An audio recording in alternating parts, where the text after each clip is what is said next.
ವೀಕ್ಷಕರೇ, ನೀವು ನೋಡ್ತಾ ಇದ್ದೀರಾ ಶ್ರೀ 24 ನ್ಯೂಸ್. ಅಕ್ಕಲಕೋಟ ತಾಲೂಕಿನ ಮೈಂದರ್ಗಿ ಗ್ರಾಮದಲ್ಲಿ ಮಾತಂಗ ವಸ್ತಿಯಲ್ಲಿ ಜನನಾಯಕ ಅಣ್ಣಾಬಾವು ಸಾಠೆ ಅವರ 104ನೇ ಜಯಂತಿಯನ್ನು ವಿವಿಧ ಕಾರ್ಯಕ್ರಮಗಳೊಂದಿಗೆ ಆಚರಿಸಲಾಯಿತು. ವಿನಾಯಕ್ ಲಾಜಿಸ್ಟಿಕ್ನ ಯುವ ಉದ್ಯಮಿ ಸುರೇಶ ನಾಗೂರ ಅವರು ಜನನಾಯಕ ಅಣ್ಣಾಬಾವು ಸಾಠೆ ಅವರ ಭಾವಚಿತ್ರಕ್ಕೆ ವಿಶೇಷ ಪೂಜೆ ಸಲ್ಲಿಸಿದರು.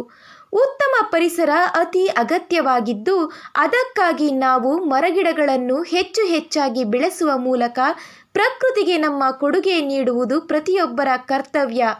ಅಣ್ಣಾಬಾವು ಸಾಠೆ ಅವರ ಜಯಂತಿ ಅಂಗವಾಗಿ ಸುರೇಶ ನಾಗೂರ ಅವರು ಸಸಿ ನೆಡುವ ಮೂಲಕ ಕಾರ್ಯಕ್ರಮಕ್ಕೆ ಚಾಲನೆ ನೀಡಿದರು.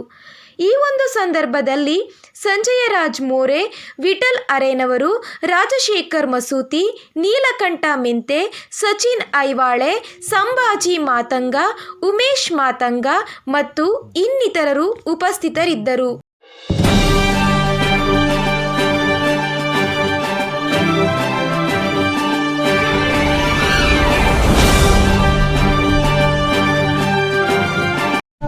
ವೀಕ್ಷಕರೇ, ಈ ವಿಡಿಯೋ ನಿಮಗೆ ಇಷ್ಟ ಆಗಿದ್ರೆ ಈ ಕೂಡಲೇ ಸಬ್ಸ್ಕ್ರೈಬ್, ಕಮೆಂಟ್, ಲೈಕ್ ಮಾಡಿ ಹೊಸ ವಿಡಿಯೋಗಳನ್ನು ಮಾಡಲು ಬೆಂಬಲವನ್ನು ನೀಡಿ.